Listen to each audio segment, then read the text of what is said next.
Good morning students. Then in first यही कहूँगा stay safe stay home.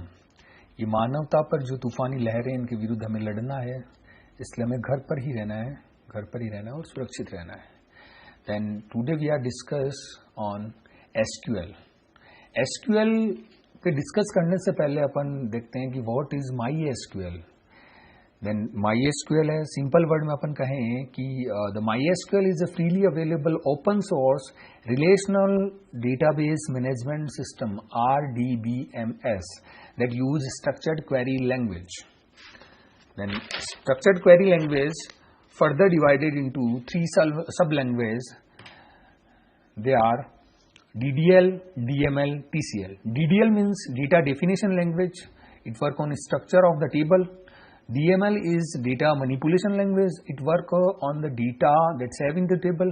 Then third is TCL, transaction control language. It work on the transaction. Then today we are discuss on DDL and its command. DDL command.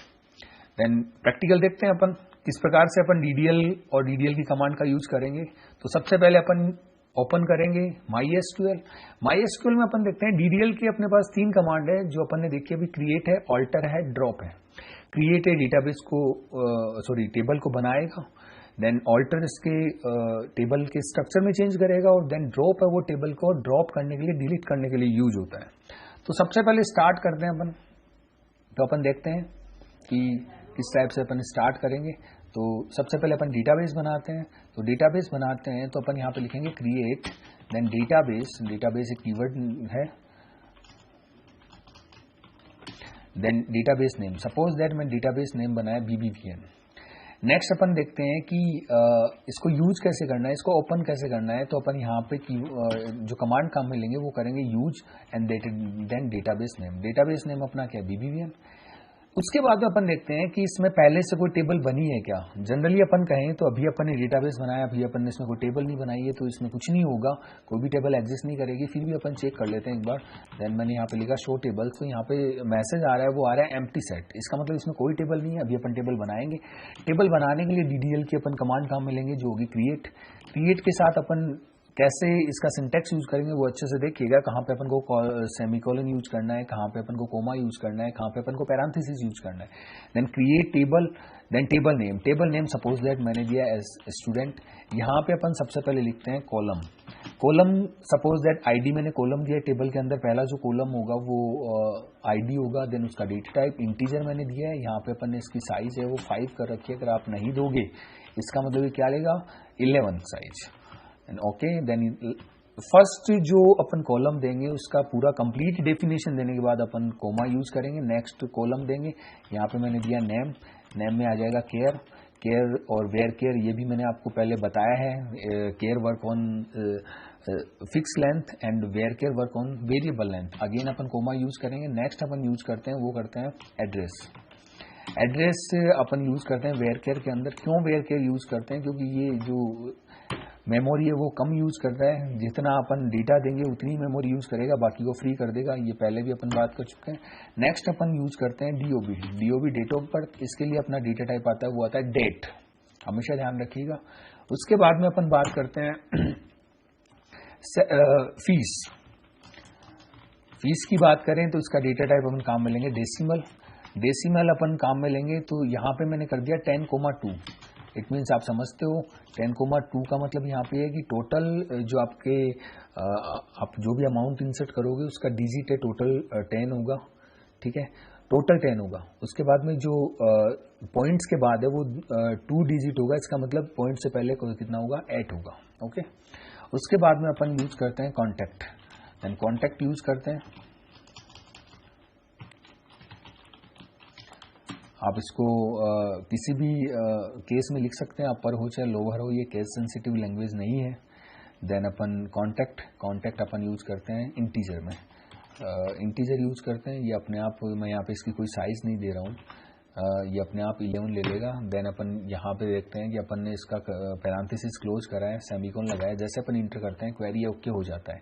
Query okay होने का मतलब ये हो गया अपनी table बन गई। अगर अपन को देखना है टेबल को तो ओनली नेम देखने के लिए अपन यूज करते हैं शो टेबल्स। तो यहाँ पे दिखा देगा कि आपके स्ट्रक्चर जो आपका डेटाबेस है उसमें कितनी टेबल बनी है। यहाँ पे एक टेबल दिखा रहा है स्टूडेंट, तो अभी अपन एक ही बनाई है। इसका स्ट्रक्चर देखने के लिए अपन क्या करते हैं डीएससी स्टूडेंट। जैसे डीएससी स्टूडेंट करेंगे तो अपने सामने टेबल का स्ट्रक्चर है वो पर्टिकुलर पूरा कंप्लीट स्ट्रक्चर शो हो जाएगा, जिसमें फील्ड है, टाइप है, और उस जो अपन ने प्राइमरी की बनाई है वो भी अपन को यहाँ पे शो कर रहा है। ठीक है, नेक्स्ट अपन बात करते हैं, वो करते हैं ऑल्टर की। ऑल्टर जो कमांड है वो टेबल के स्ट्रक्चर में चेंज करने के लिए काम में आती है। अपन कहते हैं कि टेबल का स्ट्रक्चर अपन 5 टाइप्स ऑफ क्लोज का यूज करके करेंगे, जिसमें फर्स्ट आएगा add, then drop, then change, then modify और देन रीनेम। ऐड अपन यूज करते हैं टेबल के अंदर की पर्टिकुलर कॉलम ऐड करने के लिए। कैसे करते हैं, then alter, then table, student, table का नाम स्टूडेंट है, इसमें अपन यहाँ पे यूज करेंगे ऐड कीवर्ड। उसके बाद में जो भी पर्टिकुलर अपन को कॉलम ऐड करना है, सपोज दैट मेरे को फादर नेम ऐड करना है तो मैं यहाँ पे एफ नेम कर देता हूँ। यहाँ पे अपन देखते हैं कि मैंने अंडरस्कोर का यूज करा है, इसका मतलब आप फ्री स्पेस नहीं छोड़ सकते, आपको कॉलम के नेम देना है। अगर अपन को 2 वर्ड यूज करने हैं तो अपन को वहाँ पे पैरेंथेसिस यूज करना ही पड़ेगा, पैरेंथेसिस अंडरस्कोर यूज करना ही पड़ेगा। नेक्स्ट अपन करते हैं इसका डेटा टाइप क्या होगा। डेटा टाइप मैं यहाँ पे दे देता हूँ केयर, और यहाँ पे मैंने कर दिया 40। अगर अपन इसको पर्टिकुलर कॉलम के बाद में ऐड करना चाहते हैं तो जैसे मैंने यहाँ पे लिखना आफ्टर कीवर्ड, आफ्टर मैंने यहाँ पे कर दिया नेम। नेक्स्ट करते हैं तो जैसे अपन इंटर करते हैं तो अपन देखते हैं क्वेरी ओके हो जाता है। इस अभी अपन देख लेते हैं कि अपनी टेबल के अंदर ये ऐड हो गया है या नहीं है। देन मैंने यहाँ पे करा है डीएससी स्टूडेंट। अपन देखते हैं नेम के बाद में एफ नेम आ चुका है। एफ नेम का डेटा टाइप है क्लियर, उसकी साइज है 40। उसके बाद में अपन बात करते हैं, वो करते हैं अपन ड्रॉप की। पर्टिकुलर कॉलम ड्रॉप करने के लिए अपन करते हैं use an alter table, table name है स्टूडेंट। देन यहाँ पे अपन यूज करते हैं नेम, मैं यहाँ पे यूज करूंगा ड्रॉप। ड्रॉप मेरे को किसको करना है, मेरे को फादर नेम को ड्रॉप करना है। देन मैं यहाँ पे ड्रॉप एफ नेम लिखूंगा, क्वेरी ओके हो जाता है। दोबारा अपन वो इसका स्ट्रक्चर देखते हैं। तो अपन देखते हैं इसमें एफ नेम अभी शो नहीं हो रहा है, इसका मतलब वो डिलीट हो चुका है। नेक्स्ट अपन यूज करते हैं, वो करते हैं चेंज। चेंज जो क्लॉज है उसका यूज अपन किसी पर्टिकुलर कॉलम नेम, उसका डेटा टाइप, देन उसकी साइज को चेंज, तीनों को चेंज कर सकते हैं। किस प्रकार करते हैं, then alter table, then table name student, then use change के बाद में अपन यूज करते हैं सबसे पहले ओल्ड नेम। ओल्ड नेम किसका, जिस अपन को कॉलम के नेम में चेंज करना उसका ओल्ड नेम। सपोज दैट मैंने यहाँ पे मैं देख रहा हूँ कि मैंने ऊपर अपन देख रहे हैं कि नेम जो कॉलम आ रहा है, तो मैं इसका ओल्ड नेम तो नेम देता हूँ, इसको मेरे को चेंज करने एस नेम करना है, स्टूडेंट नेम करना है, तो वो मैं न्यू नेम यहाँ पे लिखूंगा। तो मैंने यहाँ पे पहले ओल्ड नेम लिखा नेम, अब न्यू नेम अपना एस नेम है। इसका डेटा टाइप सपोज दैट कि मेरे को केयर करना है, और यहाँ पे मेरे को इसको करना है 30। ठीक है, देन मैं सेमीकोलन यूज करूंगा। जैसे मैंने इंटर करा, देन यहाँ पे आ गया क्वेरी ओके। अभी अपन आगे बात करते हैं कि अगेन इसका स्ट्रक्चर देखते हैं कैसे चेंज हुआ है। देन अपन देखते हैं कि इसका पहले नाम था नेम, और अब क्या आ गया सेकंड नंबर पे एस नेम, और उसका केयर 30 जो अपन ने दिया है। नेक्स्ट अपन बात करते हैं मॉडिफाई। मॉडिफाई का यूज करते हैं अपन को डेटा टाइप और साइज चेंज करने के लिए। इसमें कॉलम नेम चेंज नहीं होगा। देन अपन कैसे यूज करते हैं देखते हैं। देन ऑल्टर टेबल, और then table name student. Then अपन यहाँ पे यूज करेंगे मॉडिफाई। देन अपन मॉडिफाई किस में करना है, मेरे को एड्रेस में करना है। मैं चाहता हूँ कि एड्रेस है उसका वेरकेयर 60 की जगह वेरकेयर 50 काफ़ी है। देन मैं यहाँ पे यूज करूँगा एड्रेस, देन वेरकेयर, और यहाँ पे मैंने कर दिया 50। जैसे इंटर करता हूँ क्वेरी ओके आ जाता है। क्वेरी ओके आ जाता है, अपन डीएससी करके देख लेते हैं कि अपनी टेबल के अंदर ये चेंजेस हुए हैं या नहीं है। अपन देखते हैं कि एड्रेस है वेरकेयर 50 हो चुका है ये, इसका मतलब अपन ने मॉडिफाई का यूज भी कर लिया है। नेक्स्ट अपन यूज करते हैं रीनेम। रीनेम करते हैं टेबल को रीनेम करने के लिए। अभी तक अपन ने टेबल का नाम स्टूडेंट रख रखा है, अभी अपन चाहते हैं मैं इसको एज टेबल करके रखूँ। Then alter, then table name है अपना स्टूडेंट। अब उसके बाद अपन यूज करेंगे रीनेम। अब न्यू अपना टेबल नेम क्या होगा, सपोज दैट मैंने यहाँ पे कर दिया एस टेबल, देन यहाँ पे क्वेरी ओके होता है। इस बार अपन देखते हैं शो टेबल्स करके, सॉरी डीएससी कर लेते हैं सीधा, DSC.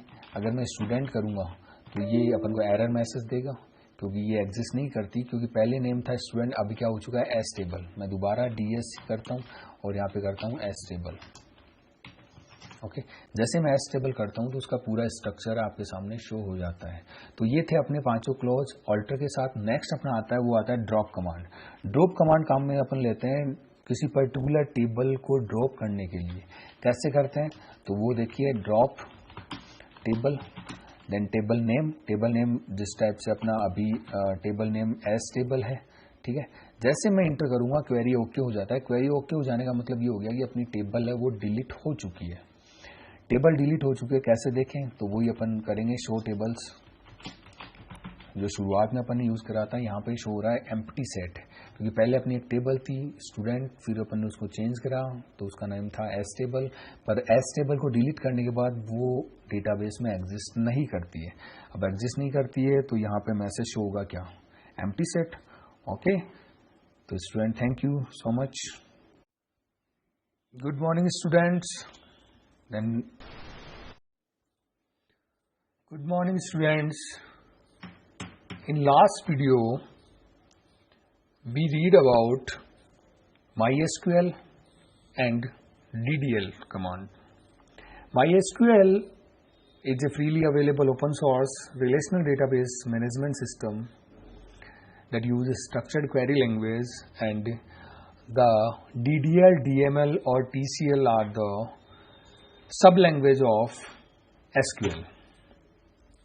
And in last video, we learn about DDL and DDL command create, alter and drop. Today we will read about insert, update, delete. Now we are going to explain. First thing is, what is DML? Last video में अपन ने कहा था DML क्या होता है। DML stands for data manipulation language. एक ऐसी language जो डेटा के मैनिपुलेशन पे काम करती है, डेटा में जो भी चेंजेस होते हैं उस पर काम करती है। तो सबसे पहले अपन इंसर्ट की बात करेंगे कि कैसे डेटा इंसर्ट करते हैं। उसके बाद में अपन अपडेट की बात करेंगे, उसमें डेटा कैसे अपडेट करेंगे। देन अपन को कोई पर्टिकुलर डेटा डिलीट करना है, डेटा मीन्स यहाँ पे कंप्लीट रो डिलीट करनी है, देन अपन यूज करेंगे डिलीट। और लास्ट अपन बात करेंगे सेलेक्ट। तो सेलेक्ट की बात मैं अलग वीडियो में बताऊंगा आपको, पहले अपन इन तीन कमांड पे काम करते हैं। तो स्टार्ट करते हैं स्टूडेंट। सबसे पहले MySQL ओपन करा। यहाँ पे अपन देखते हैं कि अपन को जो डेटाबेस ओपन करना है, तो मेरे पास एक BBVN डेटाबेस है, उसको मैं ओपन कर लेता हूँ। उसके लिए मैं कमांड लिखता हूँ यूज BBVN। नाउ मैसेज आ गया अपने पास डेटाबेस चेंज, इसका मतलब अपना डेटाबेस BBVN ओपन हो गया। आप इसमें देख लेते हैं। अपन सबसे पहले क्या करते हैं, क्रिएट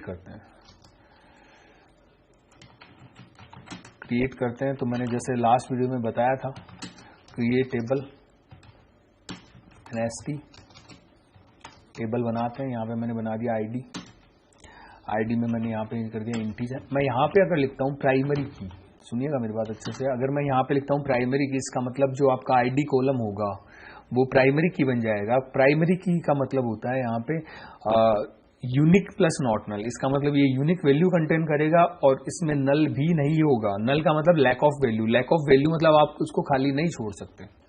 नेक्स्ट अपन यहाँ पे करते हैं नेम अपन ने दिया केयर मैंने यहाँ पे कर दिया 20। नेक्स्ट अपन करते हैं कॉन्टैक्ट मैंने यहाँ पे कर दिया इंटीजर। ओके, और यहाँ पे इंटीजर में मैंने इसका साइज दिया 11। एक मैं यहाँ पे कर देता हूँ डेट अपन ने, सॉरी डीओबी कर देता हूँ, डीओबी का अपन ने डेटा टाइप लिया डेट। अब देखिए आपने पहले सबसे पहले अपन बात करें आईडी इंटीजर, इसमें इंटीजर टाइप का डेटा आएगा। नेम है कैरेक्टर टाइप का डेटा आएगा। कॉन्टैक्ट में भी इंटीजर टाइप का आएगा, मतलब फ्रैक्शन में वैल्यू नहीं आएगी। लास्ट अपन का आता है डीओबी मीन्स डेट। एक डेट फॉर्मेट अपना होता है जिसमें सबसे पहले ईयर आता है, फिर मंथ आता है, देन डे आता है। ये अपन ने डेटा टाइप बना लिए हैं, ये कंप्लीट करते हैं अपन, और यहाँ पे मैं सेमीकोलन यूज करता हूँ तो देखता हूँ कि क्वेरी ओके अपना हो गया है। क्वेरी ओके मतलब अपना टेबल बन गया है। अब टेबल में डेटा इंसर्ट करेंगे अपन। सबसे पहले अपनी कमांड है इंसर्ट। तो इंसर्ट करने के लिए अपन क्या करते हैं, इंसर्ट इनटू, और यहाँ पे टेबल नेम क्या अपना ST, यहाँ पे मैंने लिखना है वैल्यूज। वैल्यूज लिखा। अब वन बाय वन आप हर एक कॉलम के अकॉर्डिंग, उसके डेटा टाइप के अकॉर्डिंग वैल्यू इंसर्ट करोगे। सबसे पहले अपना है आईडी अपना सपोज दैट मैंने यहाँ पे रखा 101। नेक्स्ट अपना नेम है, नेम कैरेक्टर और डेट। डेटा टाइप हमेशा सिंगल या डबल कोटेशन में आता है, मैंने यहाँ पे लिख दिया आयुष। एक काम करता हूँ, मैं यहाँ पे लिख देता हूँ मनोज। नेक्स्ट अपना आ जाएगा नेम आ गया, उसके बाद में कॉन्टैक्ट अपन कहते हैं कि मैंने यहाँ पे दे दिया 2345, और लास्ट अपना आता है डीओबी मैंने यहाँ पे दे दिया 1993, देन 01 ओके, देन 21। ये मैंने कंप्लीट कर दिया। तो डीओबी अपना डेट फॉर्मेट है, एक पर्टिकुलर फॉर्मेट में अपन को देना होता है। देन मैं इसको कंप्लीट करा, पैरेंथेसिस बंद करा, देन मैं सेमीकोलन करता हूँ। जैसे मैं इंटर करता हूँ, देन आपके सामने मैसेज है क्वेरी ओके। अब देखिए क्वेरी ओके की पर्टिकुलर रो आपकी इंसर्ट हो गई है। देखने के लिए अपन यूज करते हैं select star from. Star from का मतलब यहाँ पे सारे के सारे कॉलम है वो शो करेगा। टेबल नेम है अपना ST। तो आप देखते हो कि एक कंप्लीट रो आपके सामने शो हो रही है, जिसमें आईडी, नेम, कॉन्टैक्ट, डीओबी, अपने कॉलम नेम है इसके अंदर 101 मनोज 2345, एंड देन जो भी डीओबी अपन ने इंसर्ट करी वो शो हो रही है। अब अपन कहते हैं कि भाई एक से ज्यादा रो इंसर्ट करनी है, तो अपन इसी टेबल के अंदर कैसे करेंगे, तो मैं बात करता हूँ। देखो ऊपर अपन ने लिखा था वही अपन वापस रिपीट कर रहे हैं, इंसर्ट इनटू ST। यहाँ पे अपन लिखना है वैल्यूज।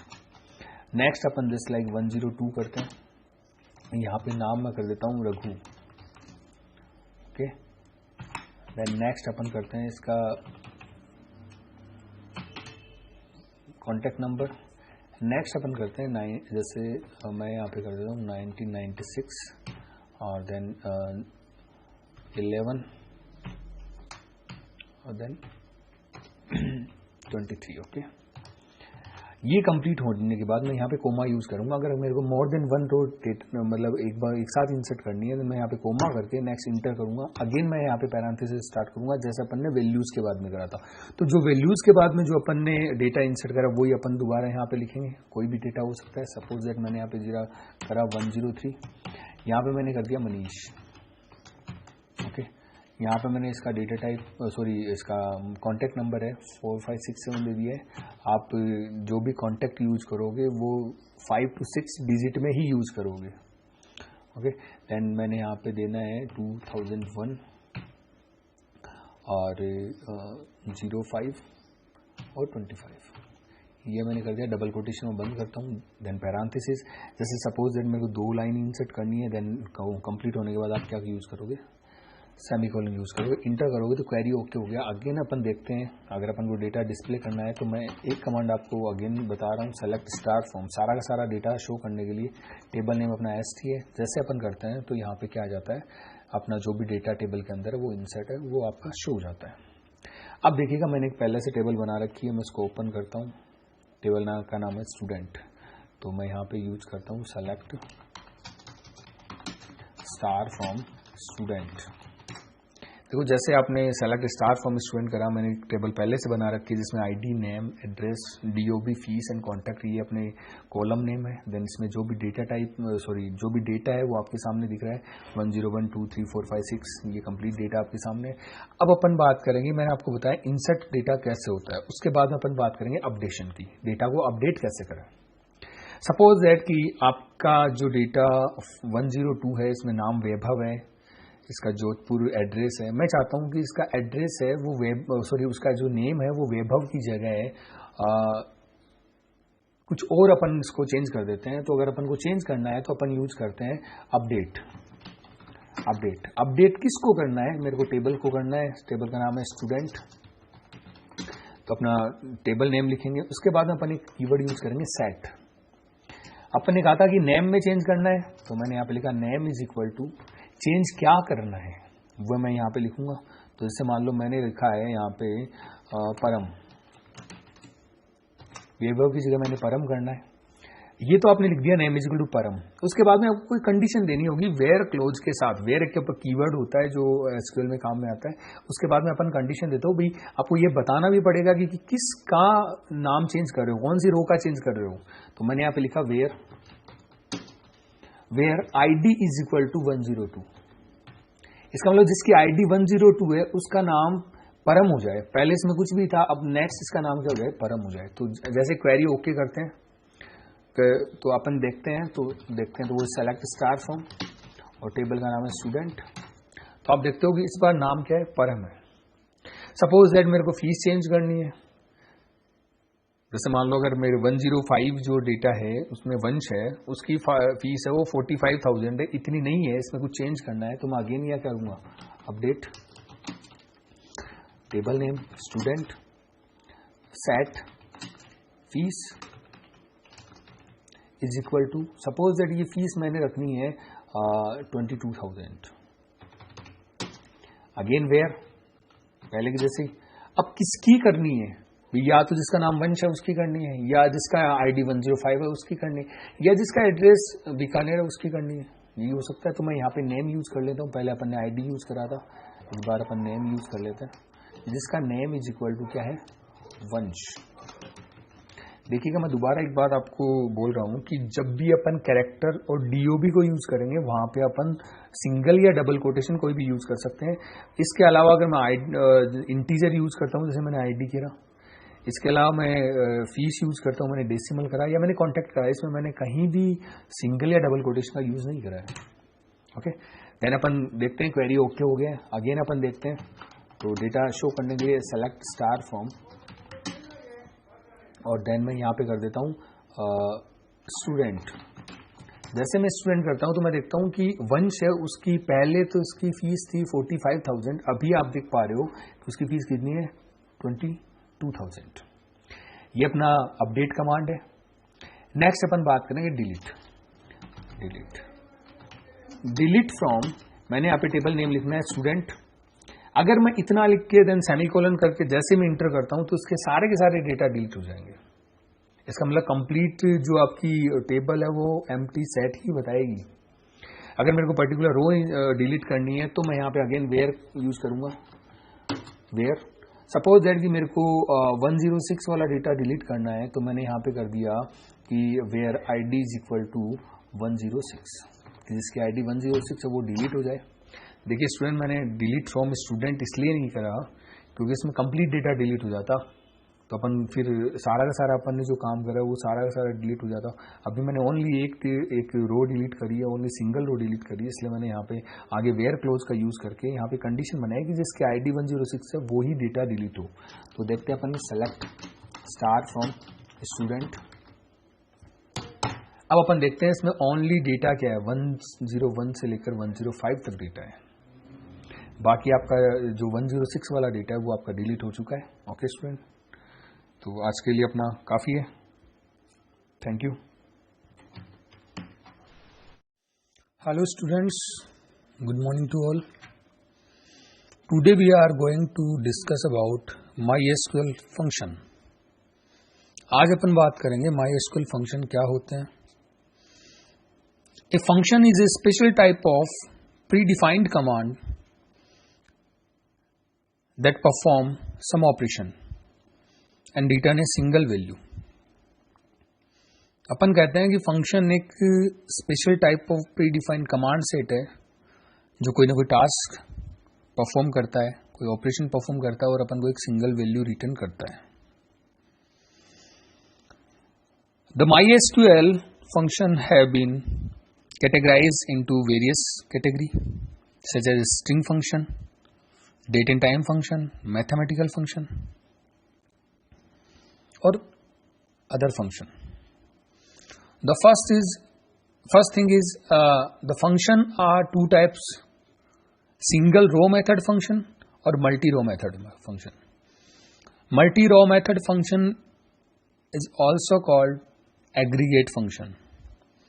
आपको यहां पे ये ध्यान रखना है कि एग्रीगेट फंक्शन या मल्टी रो फंक्शन 5 होते हैं, सम, मैक्सिमम, मिनिमम, काउंट और एवरेज।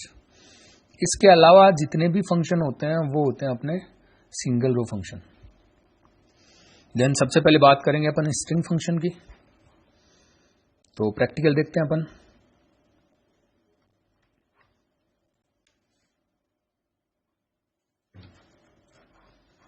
स्टार्ट करते हैं MySQL।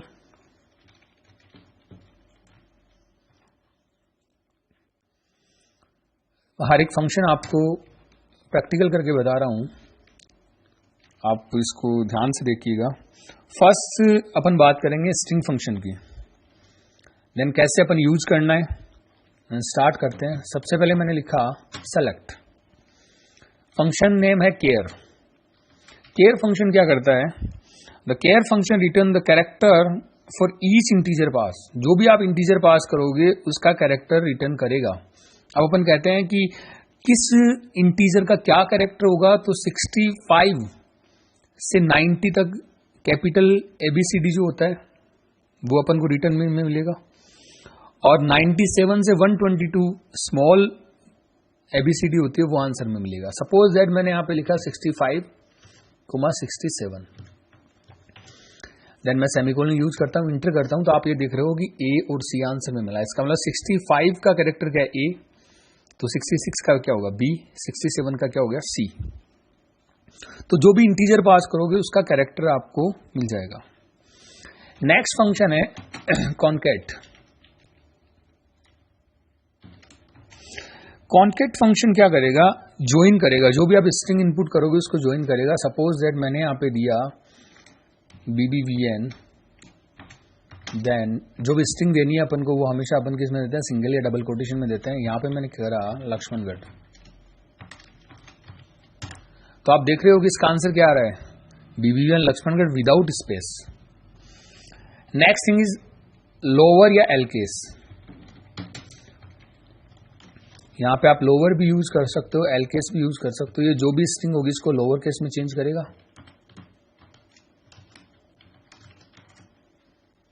तो मैंने यहां पे ABCSE जो भी लिखा है इसको लोअर केस में ये रिटर्न कर देगा। आप देख रहे हो स्मॉल ABCD में आ रहा है सब कुछ। नेक्स्ट अपन बात करेंगे यू केस या अपर, सॉरी सेलेक्ट, देन यहां पे मैं लिख देता हूं BBVN स्मॉल में लिख देता हूं। तो आप देख रहे हो कि इसका आंसर किस में आ रहा है, कैपिटल में आ रहा है। नेक्स्ट आता है आपका substring. Substring returns the substring as specified. जो भी आप स्पेसिफाई करोगे उसके अकॉर्डिंग आपको सब स्ट्रिंग मिल जाएगी। कैसे देखते हैं, सेलेक्ट सब str, यहां पे मैंने लिखना है, जैसे मान लो मैं लिख देता हूं यहां पे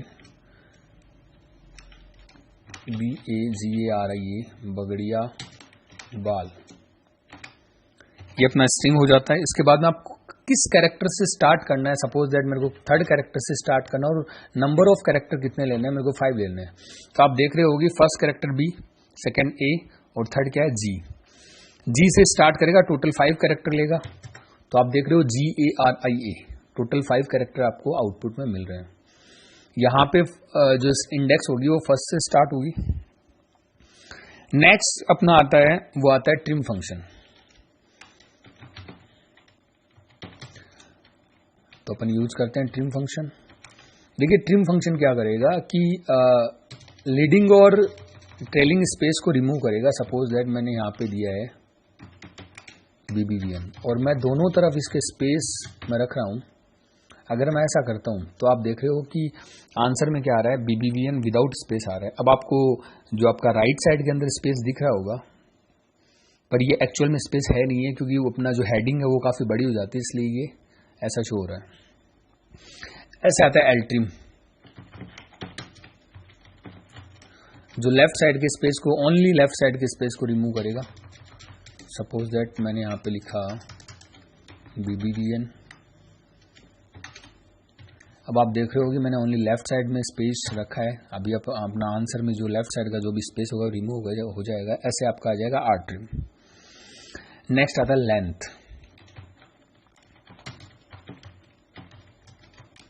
length function number of character को काउंट करेगा। सपोज दैट मैंने यहां पे लिखा बगड़िया। अब नंबर ऑफ कैरेक्टर कितने हैं वो आपके सामने शो हो जाएंगे। Total 7 character. ये आपके होते हैं स्ट्रिंग फंक्शन। नेक्स्ट आता है अपना date and time function. Date and time में सबसे पहले अपन यूज करते हैं कर डेट या करंट डेट।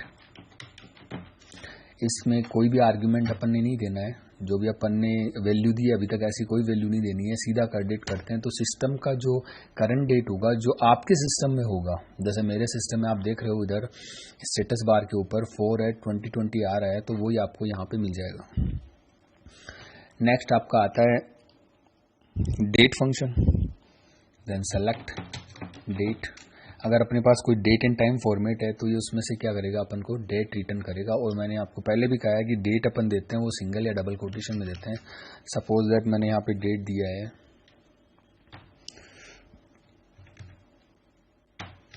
ये मैंने डेट दिया और इसका मैं टाइम भी मैं यहाँ पे इसका दे देता हूँ। सपोज दैट मैंने आपको ये टाइम दिया है, ठीक है। तो ये डेट एंड टाइम एक फॉर्मेट है, इसके अंदर से ओनली डेट पार्ट अपन को निकालना है तो अपन यूज करते हैं। तो आप देख रहे हो इसका ओनली डेट पार्ट आपको मिल जाएगा। ऐसे आपका मंथ है, सपोज दैट मेरे को इसमें से मंथ निकालना है तो ओनली मंथ आपका मिल रहा है। ऐसे अगर अपन को ओनली इसका डे निकालना है तो अपना डे भी इसमें अपन को मिल जाएगा। नेक्स्ट आपके आता है ईयर। अगर मेरे को ओनली ईयर चाहिए इसमें तो मैं ईयर भी ले सकता हूँ। तो मैं यहाँ पे ओनली फंक्शन नेम चेंज कर रहा हूँ तो आपका ईयर आ जाता है। नेक्स्ट आपके दो फंक्शन आते हैं, वो आते हैं नाउ और सिस डेट। इसको थोड़ा सा ध्यान से देखिएगा। देखो मैं यहाँ पे करता हूँ नाउ, देन ये अपन को सिस्टम का current date and time show कर रहा है। ऐसे मैं करता हूँ सेलेक्ट सिस डेट, ये भी अपना आंसर क्या आ रहा है, सिस्टम का करंट डेट एंड टाइम आ रहा है। देखो दोनों फंक्शन एक तरीके से काम कर रहे हैं, पर दोनों में डिफरेंस क्या होता है कि नाउ जो फंक्शन है वो सिस्टम एग्जीक्यूशन स्टेटमेंट एग्जीक्यूशन का टाइम अपन को देगा। सिस डेट है वो अपन को, एक मिनट, सिस डेट अपन को क्या करेगा, फंक्शन एग्जीक्यूशन का टाइम देगा। तो देखते हैं अपन, मैं आप देख रहे हो यहाँ पे नाउ का जो आउटपुट आ रहा है और सिस डेट का आउटपुट आ रहा है, तो दोनों को साथ में यूज करते हैं। सेलेक्ट देन नाउ, नाउ मैंने किया, अगेन मैं यहाँ पे कर देता हूँ सिस डेट।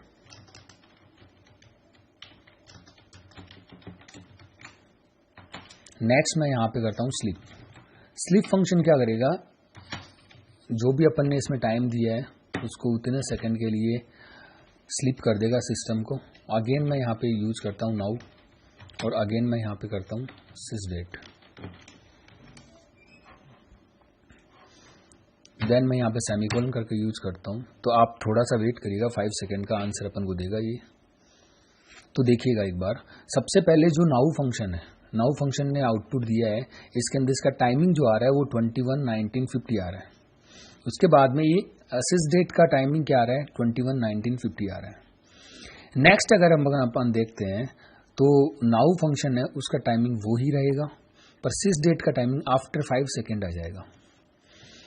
तो मैं दोबारा यही बोल रहा हूं कि नाउ फंक्शन है वो स्टेटमेंट एग्जीक्यूशन का टाइम देता है और सिस डेट है वो फंक्शन एग्जीक्यूशन का टाइम दे रहा है। एक बार दोबारा सुनिएगा इसको कि नाउ फंक्शन है वो स्टेटमेंट एग्जीक्यूशन का टाइम दे रहा है। अगर आप देख रहे हो तो नाउ का जो अपन ने ऊपर जो स्टेटमेंट लिखा है उसमें नाउ फंक्शन जहां भी होगा उसका आउटपुट हमेशा सेम आएगा। जैसे मैं देखता हूं यहाँ पे 1950 आ रहा है सेकंड और यहाँ पे भी 19 और 50 सेकंड आ रहा है। अगर मैं बात करूं सिस डेट की, तो सिस डेट क्या करेगा, आपका फंक्शन एग्जीक्यूशन का टाइम देगा। तो मैं अगर अपन देखें कि सिस डेट स्लिप के पहले 1950 आ रहा है और आफ्टर स्लिप मेथड का यूज करें 1955 आ रहा है, ठीक है। तो ये दोनों में डिफरेंस है। दोबारा मैं बोल रहा हूं कि सिस डेट है वो फंक्शन एग्जीक्यूशन का टाइम देगा और नाउ क्या करेगा, स्टेटमेंट एग्जीक्यूशन का टाइम अपन को प्रोवाइड करेगा। ओके स्टूडेंट, आज के लिए काफी है, thank you. Good morning students, Today we are going to discuss about SQL function. In last video, we learned about string function, date and time function. Now we are discuss on numeric function and multi-row और aggregate function. कुछ function आपके रह गए थे, उनको भी मैं repeat करूंगा, अभी बात करूंगा उनकी. तो स्टार्ट करते हैं स्टूडेंट. सबसे पहले अपन यूज करते हैं स्ट्रिंग फंक्शन के अंदर एक फंक्शन आता है जो है instr. मैंने ये पहले से कॉपी कर रखे हैं, आप इसका एग्जाम्पल देखिएगा और सब समझ में आ जाएगा. फर्स्ट फंक्शन आपका instr. मैंने इसमें लिखा है instr के अंदर मैंने दो आर्गुमेंट दिए हैं, इंफॉर्मेटिक प्रैक्टिस एंड और. ये instr फंक्शन चेक करेगा कि आपका जो सब स्ट्रिंग है जो और है वो आपके मैन स्ट्रिंग के अंदर किस पोजीशन पे आ रहा है. जैसे मैं इंटर करता हूं तो आप देख रहे हो यहां पे आंसर आ रहा है 4. तो अगर अपन देखते हैं कि जो आपका मैन स्ट्रिंग है इसमें फर्स्ट कैरेक्टर आई है, second N, third is F and fourth is O. तो ये फोर्थ कैरेक्टर पे आ रहा है और. तो यहां पे ये देखिएगा कि जो सब स्ट्रिंग का फर्स्ट कैरेक्टर कहां से स्टार्ट होता है, फोर्थ पोजीशन से स्टार्ट होता है. ओके. नेक्स्ट फंक्शन आपका आता है डे ऑफ ईयर. instr आपका स्ट्रिंग फंक्शन था, अभी डेट एंड टाइम के अंदर डे ऑफ ईयर है. Day of year function return the day of year given date.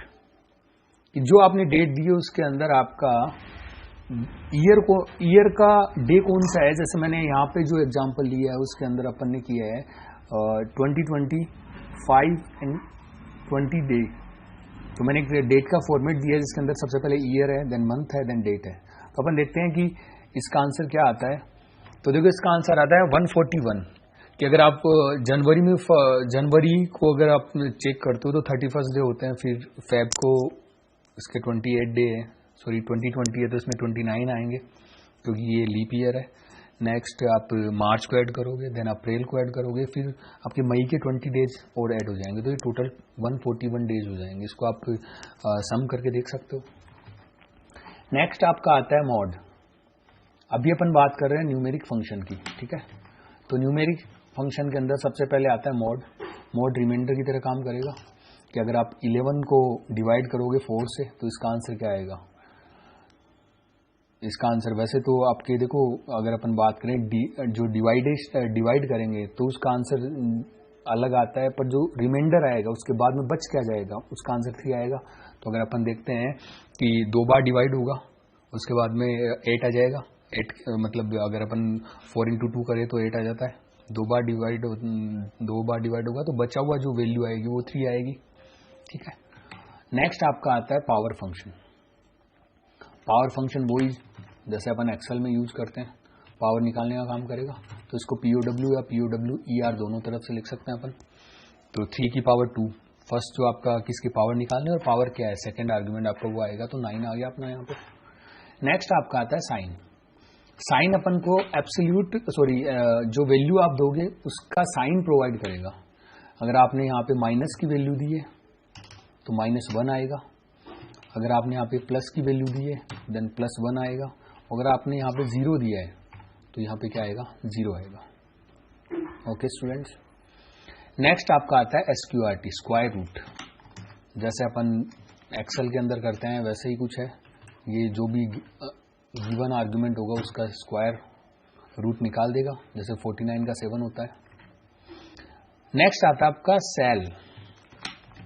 Cell function क्या करता है कि जो भी आपने आर्गुमेंट दिया है उसके नेक्स्ट इंटीजर जो वैल्यू आएगी उसको प्रोवाइड करेगा, ओनली इंटीजर वैल्यू को. तो अगर अपन देखें 15.3 के नेक्स्ट इंटीजर वैल्यू क्या आती है 16, तो ये मिल जाएगी. आप इसमें आर्गुमेंट चेंज कर सकते हो. यहाँ पे ये फर्क नहीं पड़ता कि पॉइंट के बाद में वैल्यू क्या है, 3 है या 7 है या 9 है, नेक्स्ट इंटीजर वैल्यू को देगा. ऐसे आपका आता है फ्लोर. फ्लोर क्या करेगा, जस्ट प्रीवियस वैल्यू को देगा. जैसे अपन देखते हैं 15.9 है, तो इसका जस्ट प्रीवियस वैल्यू कौन सी हो गई, इंटीजर 15 हो गई। नेक्स्ट अपन देखते हैं राउंड फंक्शन। इसको थोड़ा सा अच्छे से देखिएगा, वैसे तो आपने राउंड को यूज किया होगा। देखिएगा मैंने यहाँ पे एक जो है आर्गुमेंट दिया है, वो दिया है 1357.482, 0। आप ये देखोगे कि पॉइंट के बाद वाली जो वैल्यू होगी ना, वो जीरो वैल्यू होगी। तो अगर अपन देखें पॉइंट के बाद वाली वैल्यू क्या है, 4 0 को माने, नेक्स्ट वाली वैल्यू है 8, इसको 1 माने, उसके नेक्स्ट वाली वैल्यू है 2, इसको आप 2 माने, ठीक है। तो अगर अपन देखें जीरो वाली वैल्यू 4 है, 4 से इसके जस्ट पीछे वाली वैल्यू पे क्या इफेक्ट पड़ेगा, तो अपन कहते हैं कि अगर 4 से छोटी वैल्यू होती है तो जो उसके जस्ट पीछे वाली वैल्यू होगी वो सेम रहेगी, और अगर आपकी वैल्यू 5 या 5 से बड़ी होती है तो उसके जस्ट पीछे वाली वैल्यू में 1 इंक्रीज हो जाता है। तो अगर अपन देखें कि 0 पे अपन ने चेक कर रहे हैं तो 0 वाली वैल्यू 4 है, तो इससे 7 के ऊपर कोई इफेक्ट नहीं पड़ेगा, इसके जस्ट पीछे वाली वैल्यू 7 है, इस पर कोई इफेक्ट नहीं पड़ेगा।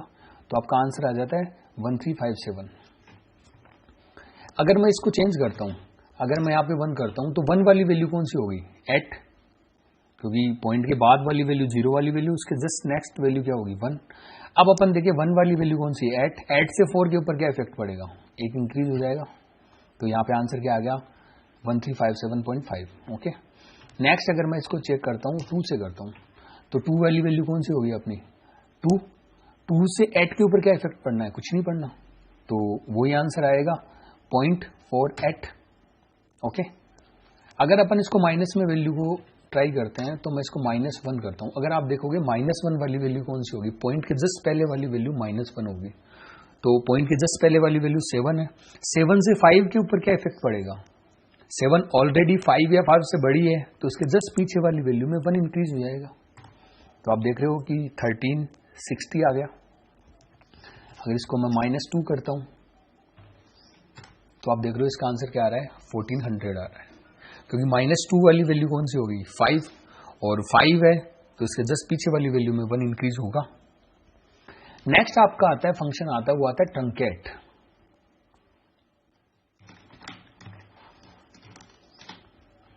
देखिएगा ट्रंकेट कैसे काम करता है। ट्रंकेट अपन को ट्रंकेटेड वैल्यू देता है। कैसे देता है, अगर आपने यहाँ पे 0 अप्लाई कर रखा है एज ए सेकेंड आर्ग्यूमेंट, तो ये कोई भी डेसिमल प्लेस आपको नहीं देगा, ओनली इंटीजर वैल्यू प्रोवाइड करेगा।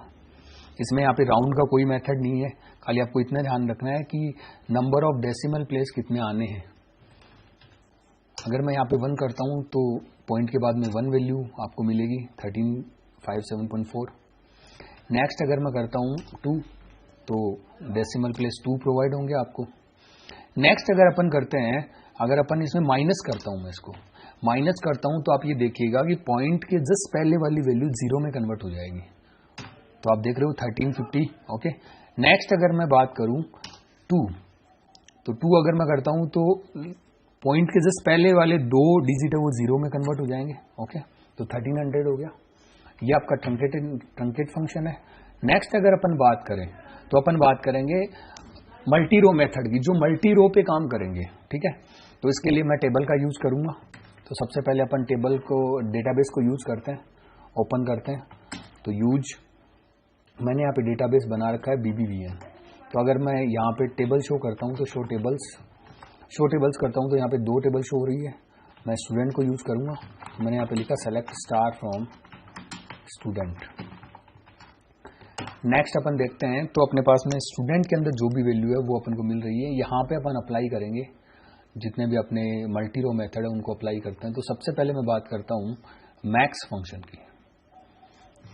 देखिएगा मैक्स फंक्शन अगर अपन अप्लाई करते हैं तो मैंने यहाँ पे लिखा है select max, next column name अपना फीस है, फ्रॉम स्टूडेंट मतलब स्टूडेंट टेबल से, ऐसे भी अपन अप्लाई कर सकते हैं। अभी तक अपन जो कर रहे थे उसके अंदर अपने टेबल का नाम नहीं दिया था, सीधे डायरेक्ट जो अपन वैल्यू दे रहे हैं, इस बार अपन कॉलम नेम दे रहे हैं तो अपने फ्रॉम स्टूडेंट किया है, क्योंकि अपन टेबल की वैल्यू को यूज करेंगे। तो अपन कहते हैं कि ये मल्टी रो मेथड है, जितनी भी रो होगी उसका एक सिंगल आउटपुट देंगे, रिटर्न वैल्यू सिंगल वैल्यू करेंगे। तो अपन देखते हैं सेलेक्ट मैक्स, मैक्स किसकी, फीस में से मैक्सिमम वैल्यू कौन सी होगी। तो इंटर करते हैं तो अपन देखते हैं 30,000 अगर आप देखना चाहो तो अपना जो फीस वाला कॉलम है इसके अंदर मैक्सिमम वैल्यू क्या है 30,000। नेक्स्ट अगर मैं बात करूं मिनिमम वैल्यू की तो मैं यहाँ पे मिनिमम रख देता हूँ। मिनिमम वैल्यू अपनी कितनी है 15,000। तो आप देख सकते हो कि अपने इसके अंदर मिनिमम वैल्यू क्या आ रही है 15,000। नेक्स्ट अगर अपन बात करें एवरेज की, इन फीस का एवरेज क्या होगा तो मैं एवीजी फंक्शन का यूज करूंगा। एवरेज अपन को बता रहा है 24,166.66। तो ये अपना टोटल नंबर ऑफ फीस को क्या करेगा ऐड करेगा, उसमें नंबर ऑफ जो आपकी वैल्यू जो उनको उससे डिवाइड कर देगा। तो अपन देख रहे हैं टोटल 6 वैल्यूज होगी, नंबर ऑफ जो आपकी फीस होगी उनको सम करके 6 से डिवाइड कर देंगे। नेक्स्ट अगर अपन बात करें तो अपने ये 3 फंक्शन हो जाते हैं मैक्सिमम मिनिमम एवरेज। अब अपन करेंगे सम। तो अगर मेरे को टोटल फीस को ऐड करना हो, टोटल देखना हो कि कैसे अपन फीस का टोटल क्या होगा, तो अपन लिखते हैं सेलेक्ट सम फ्रॉम स्टूडेंट। तो फीस का सम करेगा ये, तो टोटल फीस को ये ऐड करके बता देगा। नेक्स्ट अपन बात करते हैं, वो करते हैं अपन काउंट की। देखिएगा मैं यहाँ पे दोबारा आपको एक बार टेबल के डेटा दिखाता हूं मैं। तो आपके टेबल के अंदर ये कुछ डेटा है, इसमें अगर अपन देखते हैं तो कॉन्टैक्ट जो है उसके अंदर आप देख रहे हो कि एक वैल्यू नल है, बाकी वैल्यू कुछ ना कुछ वैल्यू अपन ने डाल रखी है। तो अपन कहते हैं अगर इसको काउंट करें कि इसमें नंबर ऑफ कॉन्टैक्ट कितने हैं, तो अपन क्या देखेंगे कि नल वैल्यू कभी काउंट नहीं होती है। तो अपन अप्लाई करते हैं। तो मैं यहां पे अप्लाई करता हूं select count then contact from student. Answer देखिएगा अब 5 आ रहा है। क्यों आ रहा है? क्योंकि एक वैल्यू अपनी क्या है नल है। ओके स्टूडेंट, नेक्स्ट अपना आता है काउंट के बाद में अपन यूज करेंगे डिस्टिंक्ट फंक्शन। देखिएगा एक आपके सामने नया फंक्शन है डिस्टिंक्ट फंक्शन। ये क्या करता है डिस्टिंक्ट वैल्यू देता है, उसी को काउंट करेगा। कैसे करेगा? अच्छा यहाँ पे बात ये है कि काउंट करने का मतलब यहाँ पे ये है कि सेम वैल्यू को ये रिपीट नहीं होने देगा, चाहे काउंट में हो चाहे और कोई फंक्शन के अंदर हो।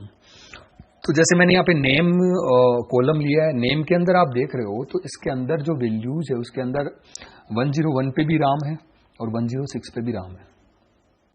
अगर मैं यहाँ पे करता हूँ count distinct name from student, इसका मतलब ये क्या करेगा कि जो सेम वैल्यू होगी उसको काउंट नहीं करेगा। तो जैसे मैं इंटर करता हूँ तो देख रहे हो यहाँ पे आ रहा है 5। वैसे वैल्यूज की नंबर ऑफ वैल्यू अगर मैं इसको सीधा काउंट में यूज करूंगा तो उसकी वैल्यू आएगी 6, पर डिस्टिंक्ट के साथ मैंने यूज करा है तो उसकी वैल्यू आ रही है 5 बिकॉज राम है वो 2 टाइम्स आ रहा है। तो इसको अपन एक बार प्रैक्टिकली मैं इसको विदाउट डिस्टिंक्ट आपको यूज करके बताता हूँ।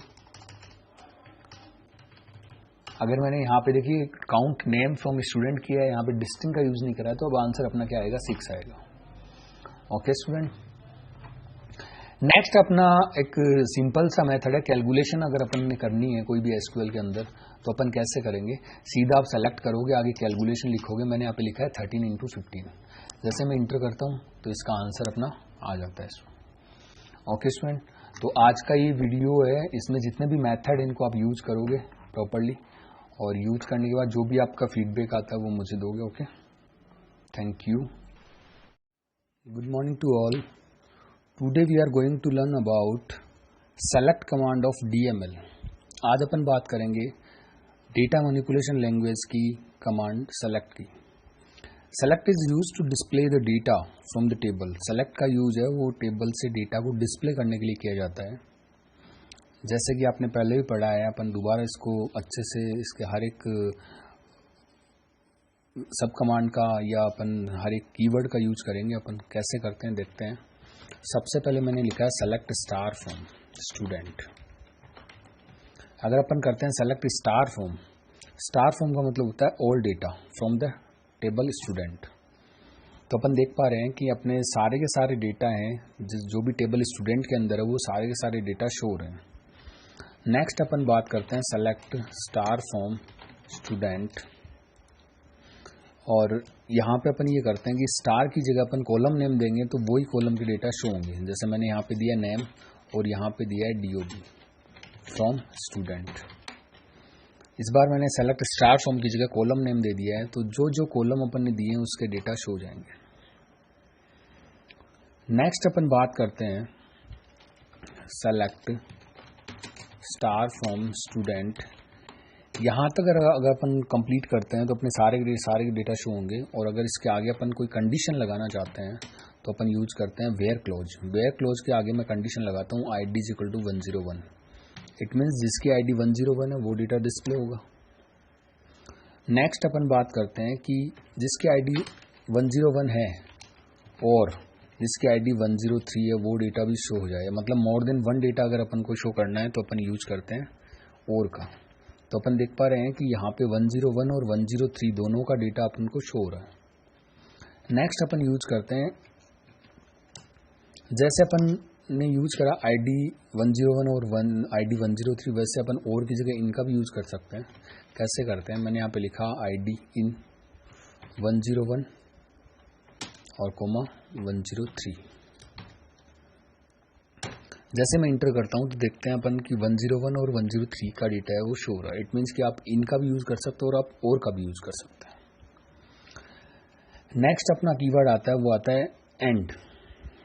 तो देखिए एंड का यूज कैसे करेंगे। Select star from student where ID greater than equal 101 and ID less than equal 104। It means जिसकी ID 101 के इक्वल या ग्रेटर देन है वो डेटा शो होगा, और जिसके ID 104 के इक्वल या लेस देन है वो डेटा शो होगा। तो जैसे अपन इंटर करते हैं तो अपन देख पा रहे हैं 1 2 3 4।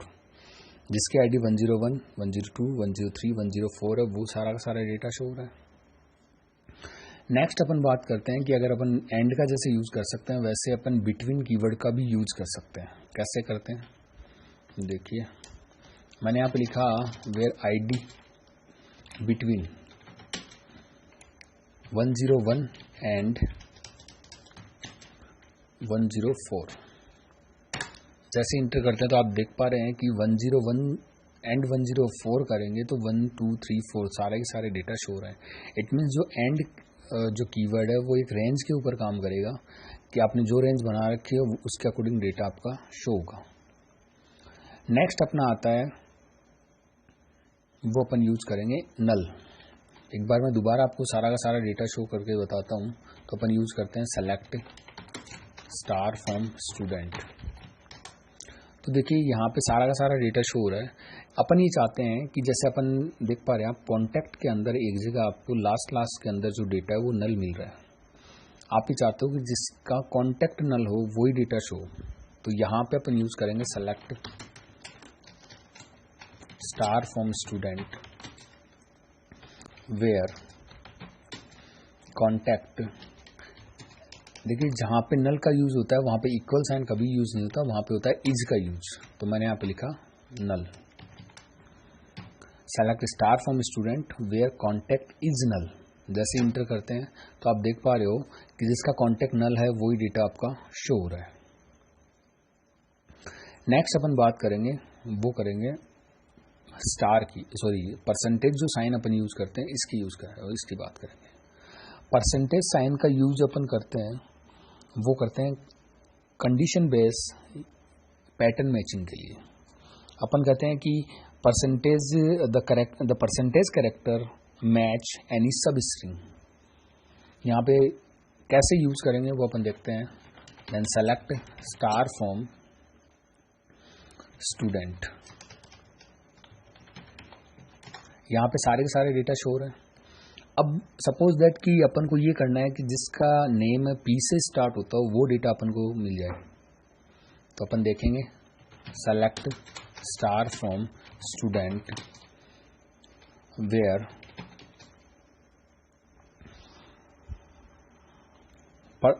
Name like. परसेंटेज के साथ हमेशा लाइक कीवर्ड का यूज होता है। नेम लाइक, देन मैंने यहाँ पे लिख दिया P और परसेंटेज। यहाँ पे अपन इसको सिंगल या डबल कोटेशन के अंदर क्लोज करेंगे, देन सेमीकोलन। जैसे अपन इंटर का यूज करते हैं तो वहाँ पे अपन देखते हैं कि जिसका नेम है P से स्टार्ट होता हो वो डेटा आपका डिस्प्ले हो रहा है। इट मीन्स कि जो आपका परसेंटेज साइन है, जो परसेंटेज कैरेक्टर है, वो किसको मैच करता है? सब स्ट्रिंग को। इसका मतलब P से स्टार्ट होता है, बाकी आगे इसके कोई भी डेटा हो। सपोज दैट जैसे आप अगर अपन बात करें कि अपन की टेबल के अंदर अपन देख पा रहे हैं कि 101 पे एड्रेस है जयपुर, 102 पे है जोधपुर और 106 पे है जैसलमेर। अपन चाहते हैं कि जिसका एड्रेस है जे से स्टार्ट होता हो वो डेटा अपन को मिले। तो मैं यहाँ पे लिखता हूँ select star from student where address like J percentage. तो जे परसेंटेज लिखा, सेमीकोलन लगाया, तो अपन देख पा रहे हैं कि अपने पास डेटा जो मिल रहा है वो जिसका एड्रेस जे से स्टार्ट होता है, जयपुर, जोधपुर, जैसलमेर। नेक्स्ट आता है आपका, इसके अपन एक दो एग्जांपल और करते हैं पहले। जैसे सपोज दैट कि अपने पास, मैं एक बार दोबारा आपको पूरी कंप्लीट टेबल शो करता हूँ, सेलेक्ट स्टार फ्रॉम स्टूडेंट। तो यहाँ पे अपन देख पा रहे हैं कि जिस पूरी टेबल के अंदर अगर अपन देखें एड्रेस, तो जयपुर, जोधपुर, दीमापुर, बीकानेर। मैं चाहता हूँ कि जिसके लास्ट में पूरा आता हो वो डेटा शो हो। तो अपन यहाँ पे करेंगे select star from student where address like percentage PUR। इसका मतलब ये है कि जिसके लास्ट में PUR आता हो वो डेटा शो हो जाए। आगे इसके कुछ भी हो सकता है, ये सब स्ट्रिंग को मैच करता है। तो अपन देख पा रहे हैं जयपुर, जोधपुर और दीमापुर, वो सारे के सारे डेटा शो हो रहे हैं। नेक्स्ट अपना आता है, वो आता है अंडरस्कोर। देखिए अंडरस्कोर को कैसे यूज करेंगे। मैंने यहाँ पे लिखा select star from student where name like, और यहाँ पे मैंने यूज करा है 3 टाइम, मैंने यहाँ पे अंडरस्कोर का यूज करा है। जैसे मैं इंटर करता हूँ, इसका मतलब जिसके नेम के अंदर 3 कैरेक्टर आते हैं वो डेटा शो हो रहा है। एक बार एग्जांपल दोबारा देखिए। देखो मैंने इस बार यहाँ पे करा है, मैं 5 टाइम अंडरस्कोर का यूज करूंगा तो ये 5 कैरेक्टर को फाइंड करेगा। 1 2 3 4 5, जिसके नेम के अंदर 5 कैरेक्टर है वो डेटा शो होगा। क्योंकि अपन ने लिखा है select star from student where name like.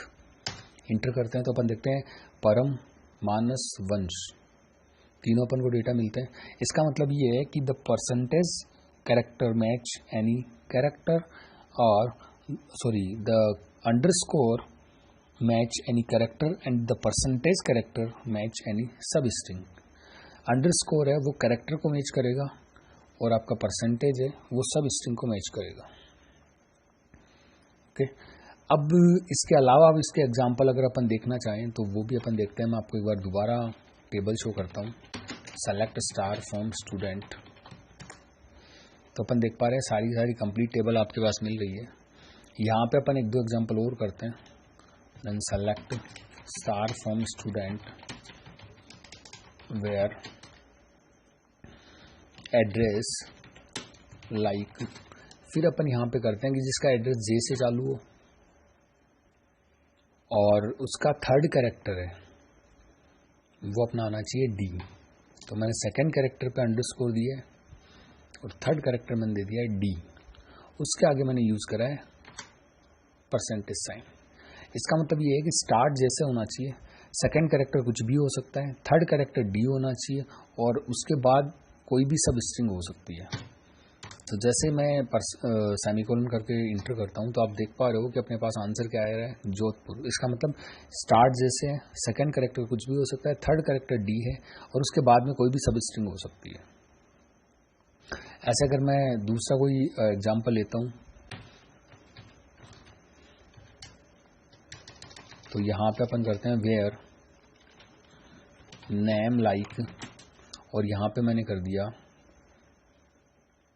कि पहले कुछ भी हो, मैंने एक सब स्ट्रिंग दे दी है। चलो अपन इसमें ये करते हैं कि सबसे पहले अपन कर लेते हैं कि जिसका 3rd कैरेक्टर आर हो। तो मैंने 2 बार अंडरस्कोर का यूज़ करा है, 3rd कैरेक्टर मैंने आर दे दिया। उसके बाद में कुछ भी हो सकता है तो मैंने यहाँ पे कर दिया परसेंटेज साइन। जैसे इंटर करते हैं तो आपके सामने डेटा आ रहा है, वो आ रहा है परम। जिसका नेम परम हो वही डेटा शो रहा है। इसका मतलब जिसके थर्ड कैरेक्टर पे क्या हो, आर हो। तो आप देख पा रहे हो कि अपनी टेबल के अंदर, कंप्लीट टेबल के अंदर थर्ड कैरेक्टर आर सिर्फ परम का है।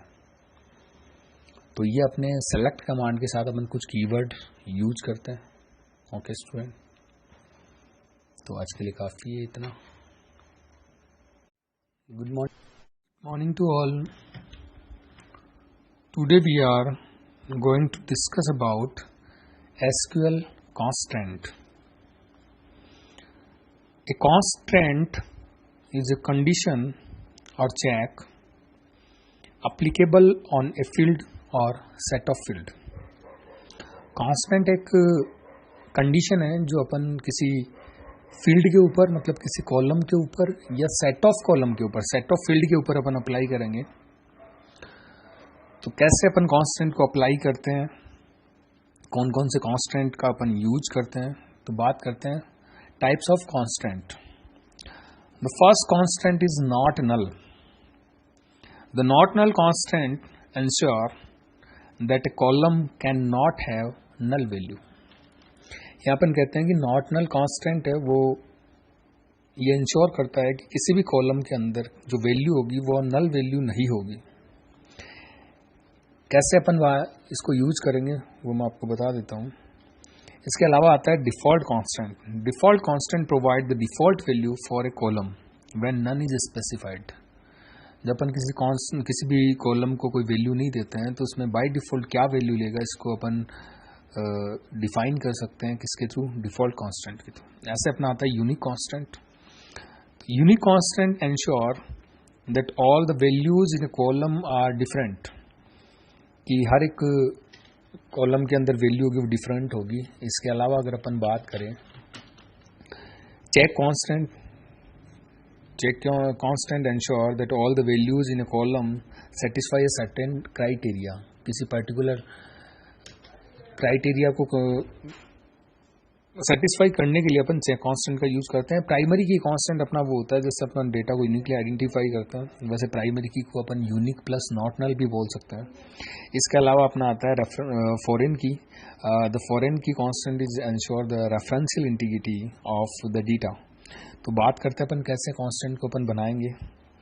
तो मैं यहाँ पे एक टेबल बनाता हूँ। मैंने यहाँ पे लिखा है क्रिएट टेबल कस्टमर। अब इसमें अपन अलग अलग कांस्टेंट का यूज करेंगे। सबसे पहले मैंने यहाँ पे बनाया है कॉलम SID।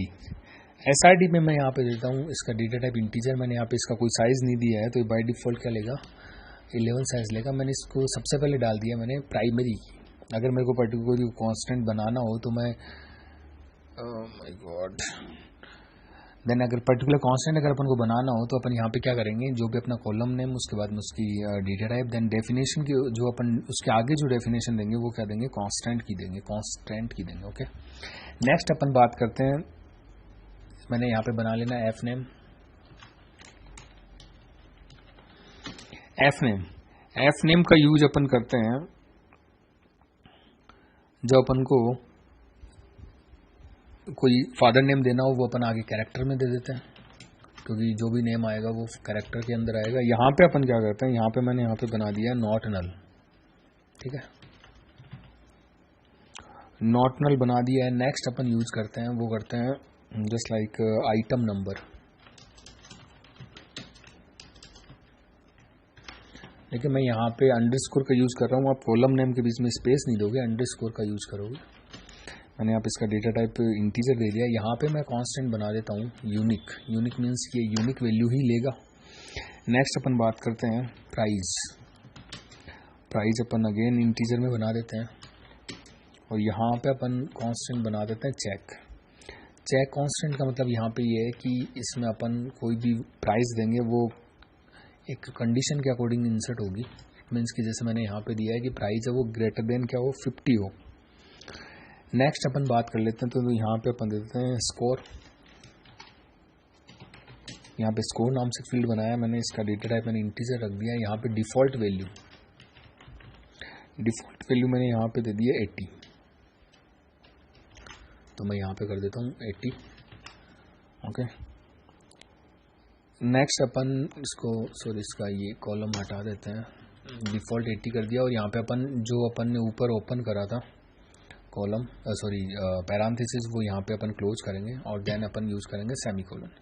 जैसे मैं इंटर करता हूँ तो यहाँ पे देखते हैं अपन एक एरर बता रहा है, इस एरर को अपन सही करते हैं। सबसे पहले अपन ने करा है क्रिएट टेबल कस्टमर।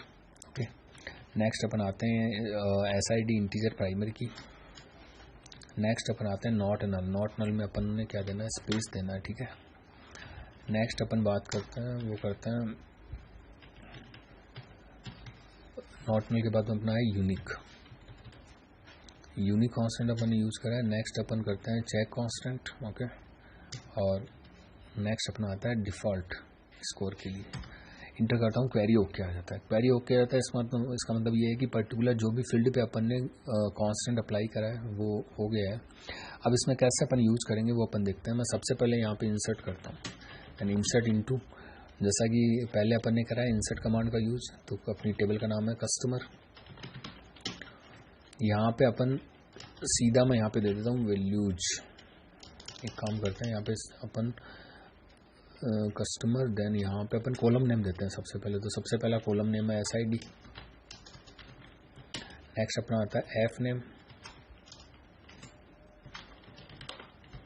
नेक्स्ट अपना आइटम नंबर।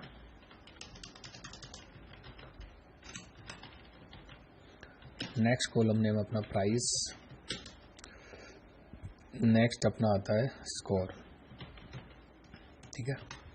यहाँ पे अपन इंटर करते हैं, यहाँ पे अपन करते हैं वैल्यूज इंसर्ट करेंगे। तो सबसे पहले अपन ने करा SID के अंदर, सपोज दैट मैंने करा 101। F नेम, तो फादर नेम या फर्स्ट नेम जो भी अपन देते हैं, मैंने यहाँ पे कर दिया अमन। ओके, नेक्स्ट अपना आता है आइटम नंबर। आइटम नंबर मैंने सपोज दैट यहाँ पे कर दिया 205। नेक्स्ट अपना आता है, वो आता है प्राइस मैं यहाँ पे देता हूँ 60। और नेक्स्ट अपना स्कोर आता है, स्कोर में मैं यहाँ पे कर देता हूँ 120। ओके, ये अपन ने यहाँ पे इंसर्ट करा देते हैं। तो जैसे अपन इसको सेमीकोलन करके इंटर करते हैं तो ये क्वेरी ओके हो जाता है। इट मीन्स अपना डेटा इंसर्ट हो चुका है। तो इस डेटा को अगर अपन देखना चाहते हैं, सेलेक्ट स्टार फ्रॉम यहाँ पे कस्टमर, तो अपन देख रहे हैं कि अपना डेटा इंसर्ट हो चुका है। अब अपन बात करेंगे कैसे कैसे कांस्टेंट का अपन ने यूज़ करा। सबसे पहले अपना था SID में अपन ने दिया प्राइमरी की। इट मीन्स कि ये नल वैल्यू भी नहीं लेगा और यहाँ पे क्या करेगा, यूनिक वैल्यू भी लेगा। तो जैसे अगर मैं यहाँ पे इंसर्ट इनटू ये करता हूँ और ये उसके बाद में मैं यहाँ पे अगेन 101 देता हूँ। देखिए 101 क्या है, अपना मैंने यहाँ पे 101 किसके लिए वैल्यू आ रही है, SID के लिए आ रही है। पहले से SID 101 है, इट मीन्स ये अगेन 101 नहीं लेगा, क्योंकि ये क्या कहता है प्राइमरी की कांस्टेंट है। वो प्राइमरी की हमेशा यूनिक वैल्यू और नॉट नल, इसमें नल भी नहीं दे सकते और रिपीट वैल्यू भी नहीं कर सकते। जैसे मैं इंटर करता हूँ तो यहाँ पे आपके सामने क्या आता है, एक मैसेज आता है डुप्लीकेट एंट्री फॉर की 1। इट मीन्स कि यहाँ पे क्या हो रहा है, डुप्लीकेट एंट्री हो रही है प्राइमरी की के अंदर, तो एक्सेप्ट नहीं करेगा। 101 के अलावा कोई भी वैल्यू होगी वो एक्सेप्ट करेगा। नेक्स्ट अपन बात करते हैं, वो करते हैं F नेम जो अपन ने दिया है, इसमें अपन ने करा है नॉट नल। इसका मतलब आप इसको नल नहीं छोड़ सकते। देखते हैं कैसे। अभी मैंने जैसे यहाँ पे चेंज कर देता हूँ, मैं 102 कर देता हूँ, 102 कर देता हूँ। यहाँ पे नेम है वो चेंज कर देता अपन, नेम में इस बार मैं यहाँ पे रख देता हूँ नल, क्योंकि ये नॉट नल है।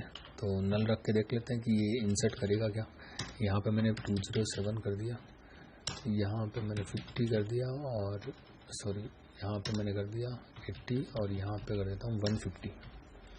तो जैसे कि अपन इंटर करते हैं तो यहाँ पे अगेन अपन को एक मैसेज मिलता है कि column F name could not be null, ये नल नहीं हो सकता। इट मीन्स कि आपका कॉन्स्टेंट यहाँ पे भी काम कर रहा है। तो अपन इसको ठीक करते हैं, देन नल की जगह अपन कोई नेम दे देते हैं। जैसे मान लो मैंने यहाँ पे दे दिया रतन। ओके, तो ये इंसर्ट कर लेगा। ये कोई एरर आ रही है, एरर अपनी ये है कि रतन के आगे अपन ने डबल कोटेशन को क्लोज नहीं कराया, तो इसको अपन सही करते हैं।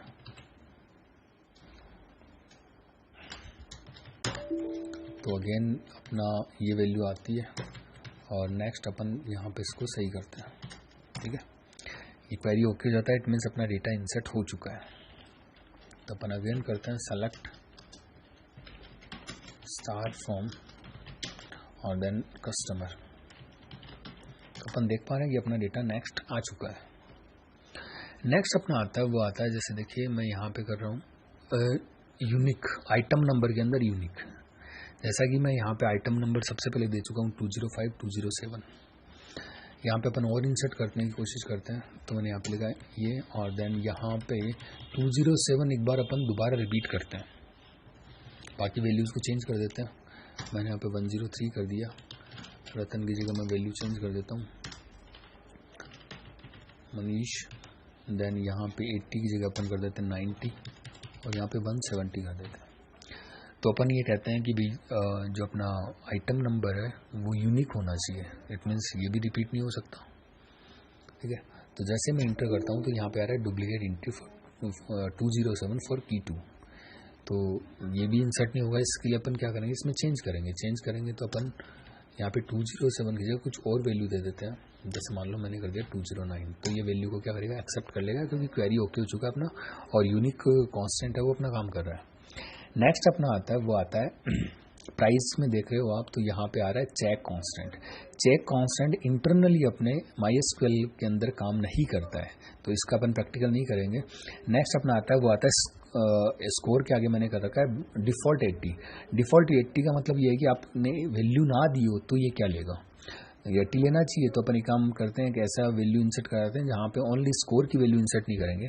तो देखिएगा मैं यहाँ पे करता हूँ insert into and customer, sorry customer, और यहाँ पे अपन सीधा कर देते हैं कॉलम नेम अपना है SID, एक अपना आता है F नेम, एक अपना आता है item number,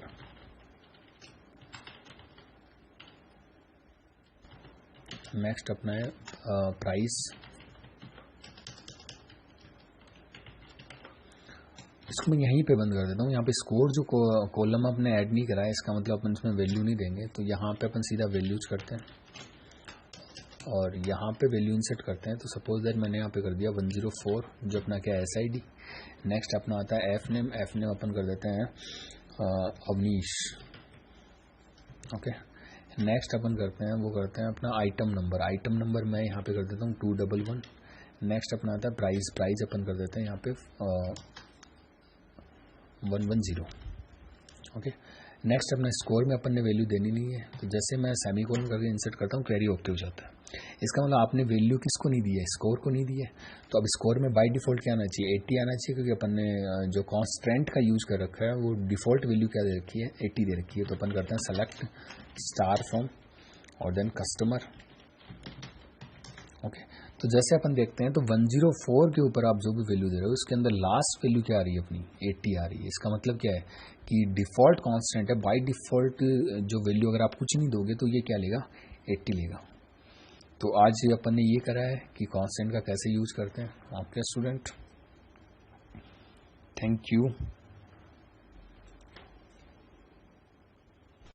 good morning to all. Today we are going to discuss about constant in SQL by using alter। आज अपन बात करेंगे SQL constant की और कैसे उनको alter के थ्रू ऐड कर सकते हैं अपन टेबल के अंदर। तो देखो लास्ट वीडियो में अपन ने कुछ एक कांस्टेंट की बात की थी जिनको अपन ने टेबल बनाते वक्त उनको इंसर्ट करा था। तो आज अपन बात करेंगे कि कैसे उनको ऑल्टर से अपन ऐड कर सकते हैं। तो कुछ टर्म्स मैं आपको पहले बताना चाहूँगा कि जैसे SQL में अभी तक अपन ने क्या पढ़ा, अपन ने कुछ टर्मिनोलॉजीज पढ़ी हैं SQL की, जिसके अंदर फर्स्ट टर्मिनोलॉजी आती है वो आती है रिलेशन। अपन कहते हैं कि कंडीशन या situation that exist between two tables is called relation. कि दो टेबल के अंदर जो सिचुएशन होती है उसे अपन क्या बोलते हैं, रिलेशन बोलते हैं। अभी अपन बात करेंगे रिलेशन के बारे में, जो अपन प्राइमरी और फॉरेन की का यूज करेंगे, उस कॉन्सेप्ट को यूज करेंगे तो बात करेंगे। इसके अलावा अगर मैं बात करूं तो व्हाट इज प्राइमरी की, तो अपन कहते हैं कि this refers to the set of one और मोर एट्रीब्यूट, वन और more column that can uniquely identify tuples within the relation. एक रिलेशन के अंदर अगर अपन को डेटा को या रो को यूनिकली आइडेंटिफाई करना है तो अपन किसी कॉलम या सेट ऑफ कॉलम का यूज करते हैं। ऐसे अपन बात करते हैं फॉरेन की, तो अपन कहते हैं नॉन की attribute whose values are derived from primary key of some other table is known as foreign key। कि ऐसा एट्रीब्यूट जिसकी वैल्यू अपन प्राइमरी की से डिराइव्ड करते हैं उससे अपन क्या बोलते हैं, फॉरेन की बोलते हैं। तो अपन कहते हैं कि ए नॉन की attribute whose values are derived from primary key of some other table is known as foreign key in its current table। तो देखिए कैसे अपन बनाते हैं, कैसे अपन उसका यूज करेंगे। तो मैं स्टार्ट करता हूँ। सबसे पहले अपन एक टेबल बनाते हैं, ठीक है। तो टेबल बनाते हैं तो मैंने यहाँ पे एक डेटाबेस बना रखा है, उसको मैं यूज कर रहा हूँ। यहाँ पे अपन टेबल बनाएंगे। देन मैं टेबल बनाने के लिए क्रिएट टेबल, देन टेबल का नाम मैं EMP रख देता हूँ, ठीक है। देन सबसे पहले अपन बात करेंगे नॉट नल कांस्टेंट की। तो अपन ने पहले भी पढ़ा था कि it ensure that a column can not have null value. It mean ऐसा कॉलम होगा जो नल वैल्यू नहीं रखेगा। अभी मैंने यहाँ पे देखो आप, मैंने EMP टेबल बनाई है, यहाँ पे ID कॉलम है जिसका डेटा टाइप इंटीजर है। ओनली मैं एक ही कॉलम ऐड कर रहा हूँ। जैसे मैंने ओके करा, देन क्वेरी ओके आ जाता है। इट मीन्स अपनी टेबल बन गई है। अपन एक बार उस टेबल को अपन देख लेते हैं। तो DSC देन EMP अपन देखते हैं तो अपने सामने एक टेबल बन चुकी है। इसमें अभी अपन ने कोई भी कांस्टेंट है वो अप्लाई नहीं करा है, धीरे धीरे अपन अप्लाई करेंगे। सबसे पहले मैं कांस्टेंट बनाता हूँ तो उसको अपन ऐड करते हैं। तो मैंने यहाँ पे लिखा alter table add, table name EMP add. यहाँ पे अपन कॉलम नेम बनाते हैं EMP ID एंड इंटीजर। इसकी साइज मैं यहाँ पे दे देता हूँ 7, ठीक है। और यहाँ पे अपन कर देते हैं इसको नॉट नल। इट मीन्स अभी तक ये टेबल के अंदर ऐसा कोई एट्रीब्यूट, ऐसा कोई कॉलम नहीं है EMP ID। अब ये ऐड होगा और किसके साथ ऐड होगा, नॉट नल कांस्टेंट के साथ ऐड होगा, ओके। तो देख पा रहे हैं अपन क्वेरी ओके हो गया। इट मीन्स अपना कॉलम ऐड हो चुका है, ओके। नेक्स्ट अपन बात करते हैं, इसको देखते हैं। तो देख पा रहे हैं आप लोग कि EMP ID इंटीजर, उसके आगे आ रहा है नो। तो ऊपर लिखा हुआ नल कि नल इसमें वैल्यू नहीं लेगा। नेक्स्ट अपना आता है, वो आता है डिफॉल्ट, कि बाय द वे अगर अपन ने किसी कॉलम में वैल्यू ना दी तो डिफॉल्ट वैल्यू क्या लेगा वो। तो मैं यहां पे करता हूं alter table EMP add column name, suppose that CT, then data type is varchar 40 और देन डिफॉल्ट और डिफॉल्ट वैल्यू, सपोज दैट मैंने यहाँ पे दे दिया लक्ष्मणगढ़। इसका मतलब ये है कि अगर आपने CT कॉलम को ऐड करा है और उसके साथ डिफॉल्ट कांस्टेंट यूज करा है, इट मींस ये डिफॉल्ट वैल्यू लेगा। डिफॉल्ट वैल्यू क्या होगी, लक्ष्मणगढ़ होगी। कब होगी, जब आप इसमें कोई भी वैल्यू इंसर्ट नहीं करोगे। अदरवाइज अगर अपन इसमें डिफॉल्ट कांस्टेंट का यूज नहीं करते, इट मींस ये क्या करता, कोई नल वैल्यू लेता। इट मीन्स अपन कहते हैं कि default constant provides a default value for a column when none is specified, okay. Query okay हो गया। एक बार अपन दोबारा टेबल में देख लेते हैं ये ऐड हुआ या नहीं हुआ। EMP तो अपन देख पा रहे हैं कि CT ऐड हो चुका है लास्ट में और यहाँ पे क्या आ रहा है, डिफॉल्ट वैल्यू में लक्ष्मणगढ़। नेक्स्ट अपना आता है, वो आता है unique constant. Then unique constant it ensure that all the values in a column are different. यही कहता है ये कि सारी वैल्यू क्या होनी चाहिए, डिफरेंट। देन अपन देखते हैं ऑल्टर टेबल EMP ऐड। इस बार अपन क्या करते हैं कि यूनिक वैल्यू के लिए मैं यहाँ पे कोई और कॉलम ले लेता हूँ। जैसे मान लो मैं ले लेता हूँ यहाँ पे EMP नंबर, ठीक है। EMP नंबर इंटीजर और देन यहाँ पे अपन कर देते हैं यूनिक। जैसे क्वेरी ओके होता है DSC करके देखते हैं तो अपन देखते हैं कि यहाँ पे क्या रहा है, EMP NO के आगे जैसे आप की के नीचे देखोगे तो वहां पे लिखा हुआ है UNI। इट मीन्स ये क्या है, यूनिक कांस्टेंट इस पे अप्लाई हो चुका है। तो ये जो भी वैल्यू लेगा वो यूनिक होगा। इट मीन्स आप इसमें रिपीट वैल्यू है वो इंसर्ट नहीं कर सकते इस कॉलम के अंदर। नेक्स्ट अपना आता है वो आता है चेक कांस्टेंट।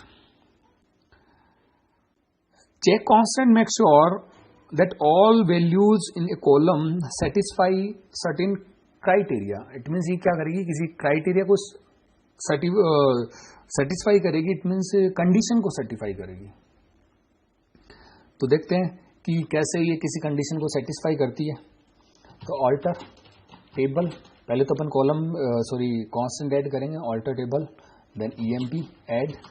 यहाँ पे अपन कोई भी कॉलम ले लेते हैं जो, जैसे मान लो मैंने यहाँ पे ले लिया सैलरी, देन यहाँ पे सैलरी में मैंने कर दिया डेसिमल, और डेसिमल अपन कर देते हैं 10,2। 10,2 इट मीन्स कि टोटल नंबर ऑफ डिजिट लेगा 10। सो और उसमें से एट वैल्यू होगी वो इंटीजर पार्ट के लिए, और 2 डिजिट किसके लिए होंगे, वो आपके पॉइंट के बाद में फ्रैक्शन के लिए।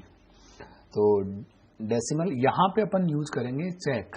मैंने यहाँ पे लिखा चेक, और यहाँ पे मैंने कर दिया कि जो अपना सैलरी है इज ग्रेटर देन 5,000।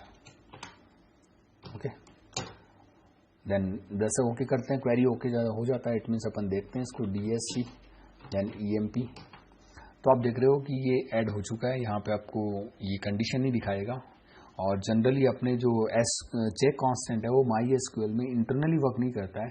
बस ये एक ऐसा कांस्टेंट है कि जो अदर डीबीएमएस में वर्क करता है, तो अपन को ये पता होना चाहिए कि चेक कांस्टेंट काम कैसे करेगा। ओके, नेक्स्ट अपना आता है वो आता है प्राइमरी की कांस्टेंट। देन जैसे मैंने पहले बताया, primary key means not null and unique.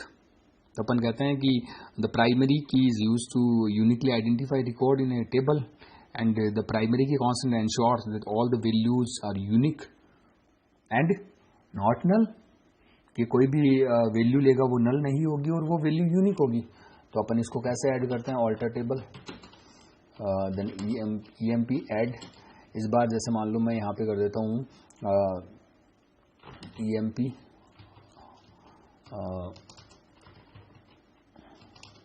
ईएमएनओ कर देता हूँ। ठीक है, इसको ईएमएनओ यहाँ पे इंटीजर, और यहाँ पे मैं यहाँ पे कर देता हूँ प्राइमरी की।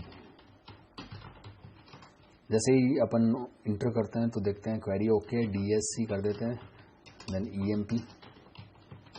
तो आप देख पा रहे हो कि यहाँ पे ईएमएनओ के आगे क्या आ रहा है, प्राइमरी की आ रहा है। देख पा रहे हैं आप, यहाँ पे प्राइमरी की आ रहा है। इट मीन्स ये क्या बन गया है, प्राइमरी की बन गया।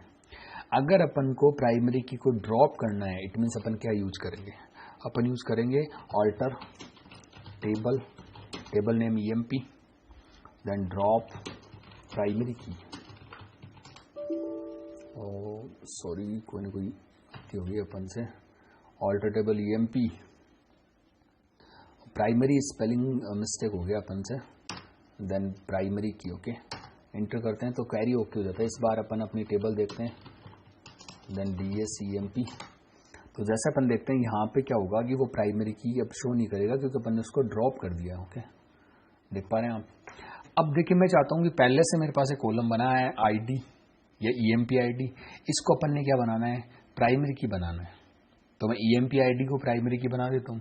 ओके, ये आईडी को बना देता है। तो अगर पहले से कॉलम ऐड है, देन अपन को उस पर ओनली प्राइमरी की ऐड करनी है, तो अपन यूज करते हैं alter table EMP add primary key. Then यहाँ पे मैंने बनाना है किसको, आईडी को, देन इंटर करते हैं तो क्वेरी ओके हो जाता है। इस बार अपन डीएससी ईएमपी करके देखते हैं, तो अपन देखते हैं कि अपना जो आईडी है वो प्राइमरी की बन चुका है। देख पा रहे हैं आप, यहाँ पे आईडी प्राइमरी की बन चुका है। तो दो सिंटेक्स मैंने आपको बताया कि एक तो आप प्राइमरी की कॉलम नेम के साथ ऐड करोगे, और एक अपन क्या करेंगे, पहले से कॉलम ऐड होगा उस पर प्राइमरी की ऐड करेंगे। यहाँ तक अपना कॉन्सेप्ट होता है। जो जितने भी कॉन्स्टेंट आते हैं इसमें लास्ट कॉन्स्टेंट बचता है, जो अपना बचता है फॉरेन की। इसके पहले अपन ये कहते हैं कि भी फॉरेन की और प्राइमरी की का मतलब यहाँ पे ये है कि प्राइमरी की डेटा को यूनिकली आइडेंटिफाई करने के लिए काम में आती है, और फॉरेन की जनरली किसके लिए काम में आती है, अगर अपन दूसरी टेबल के अंदर वही डेटा अगर अपन एक्वायर करना चाहते हैं, देन अपन क्या काम में लेते हैं, फॉरेन की। तो इसमें दो टर्म्स आती है। फर्स्ट आती है एंटिटी इंटीग्रिटी, जो रिलेटेड है किससे, प्राइमरी की से। अपन कहते हैं it ensure that there are no duplicate record within the table and the field that identify each record within the table is unique and not null. तो अपन कहते हैं कि जो एंटिटी इंटीग्रिटी इंश्योर करता है कि कोई भी डुप्लीकेट वैल्यू या डुप्लीकेट रिकॉर्ड इसमें इंसर्ट नहीं हो सकता, ठीक है। और हर एक रिकॉर्ड को यूनिकली आइडेंटिफाई करने के लिए काम में आती है, और ये क्या लेता है, unique and not null value contain करता है। ओके, नेक्स्ट थिंग अपने ये आती है, वो आती है फॉरेन की। तो फॉरेन की के लिए एक टर्म्स यूज आती है जिसको बोलते हैं referential integrity. It means it is a system of rules that a DBMS use to ensure that relationship between record in related table are valid। कि DBMS के अंदर जो भी रिलेशन होता है दो टेबल के अंदर, उसको यहाँ पे बताया जाता है कि वो वैलिड है या नहीं है, and that user don't accidentally delete और चेंज रिलेटेड डेटा। कि यूजर है वो एक्सीडेंटली अब जो डेटा को है वो डिलीट या चेंज नहीं कर सकता। कहां से नहीं कर सकता, जो आपका फॉरेन की है उस कॉलम से वो उसको क्या नहीं कर सकता, चेंज या डिलीट नहीं कर सकता। इट मीन्स अगर आपको डेटा चेंज करना है तो प्राइमरी की से करोगे, फॉरेन की से डेटा चेंज नहीं होगा। ये अलग बात है कि प्राइमरी की का सारा डेटा फॉरेन की में होगा, पर डेटा को चेंज करने के लिए आप फॉरेन की का यूज नहीं कर सकते, आप प्राइमरी की का ही यूज करेंगे। तो देखो मैंने आपको प्राइमरी की बनाना बताया। नेक्स्ट अपन बात करेंगे फॉरेन की को कैसे अपन बनाते हैं, उसका सिंटैक्स देखते हैं। तो जैसा कि अपन ने कहा कि फॉरेन की का मतलब यहाँ पे क्या है, फॉरेन की मतलब एक टेबल के अंदर कोई प्राइमरी है, देन अदर टेबल के अंदर वही क्या होगी, फॉरेन की होगी। तो कैसे अपन फॉरेन की को बनाएंगे, अभी तक अपन ने प्राइमरी की बनाया, उसके लिए अपन एक टेबल बनाते हैं। तो टेबल बनाते हैं तो टेबल बनाने के लिए क्रिएट टेबल EMP1, इस बार EMP1 बनाते हैं। देन यहाँ पे अपन क्या करते हैं, एक कॉलम बनाते हैं SID इंटीजर, और अभी तक इस कॉलम की डेफिनेशन के अंदर अपन ने कोई कांस्टेंट नहीं दिया है। आप चाहो तो यहाँ भी दे सकते हो, और आप चाहो तो बाय यूजिंग ऑल्टर भी दे सकते हो। तो अभी मैं आपसे बात करूंगा कि कैसे आप यहाँ पे अपना जो फॉरेन की कांस्टेंट है वो अप्लाई करते हो, उसकी बात कर लेते हैं पहले। तो देखते हैं यहाँ पे अपन ने SID को अपन ने फॉरेन की बनाना है, तो मैं यहाँ पे लिखता हूँ फॉरेन की, और फॉरेन की बनाना किसको है, SID। देन रेफरेंस किसका देना है, तो अपन एक कीवर्ड यूज करें रेफरेंसेस। देन किस टेबल का रेफरेंस देना है, ऊपर वाली टेबल EMP का रेफरेंस देना है।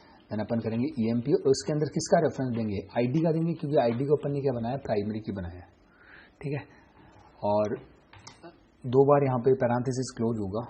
तो देखिए अब मैंने क्या किया है कि सबसे पहले create table EMP SID integer. It means कि सबसे पहले क्या हो रहा है, आपका SID है, एक कॉलम बन रहा है जो इंटीजर टाइप का है। देन अपन ने उसकी नीचे डेफिनेशन दिया फॉरेन की, SID को फॉरेन की बनाया, और रेफरेंसेज, रेफरेंस किसका दिया है, EMP जो पहले से एक टेबल बनी है, और उसका कॉलम क्या है ID, उसका रेफरेंस दिया है। इट मीन्स ID कॉलम के अंदर जो भी डेटा होंगे वही किसके अंदर होंगे, आपके फॉरेन की के अंदर होंगे, और फॉरेन की अपनी क्या है अभी SID। इंटर करके देखते हैं क्वेरी ओके आता है। इट मीन्स अब इस टेबल को देखते हैं DSC।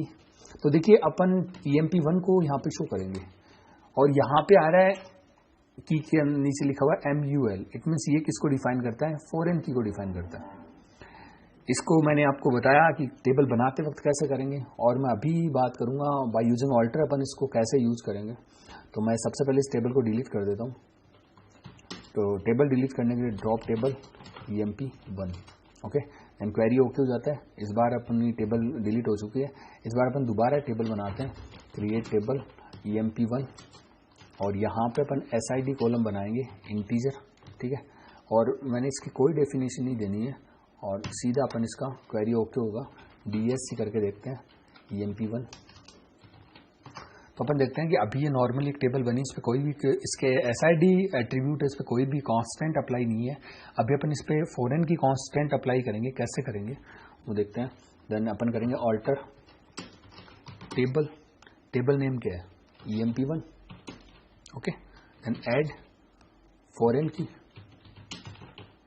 ओके, फॉरेन की, और देन अपन यूज करेंगे यहाँ पे फॉरेन की किसको बनाना है अपन को, तो SID को बनाना है,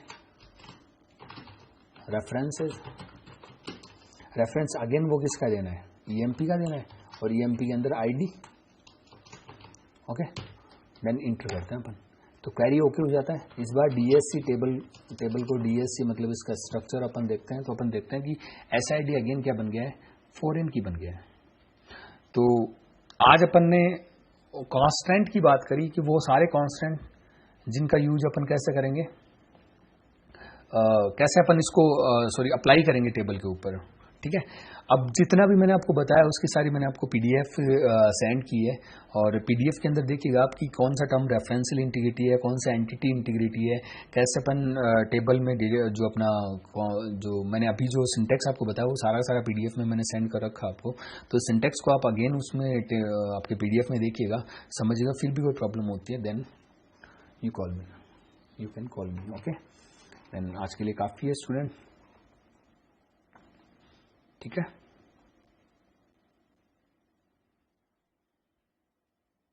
गुड मॉर्निंग टू ऑल।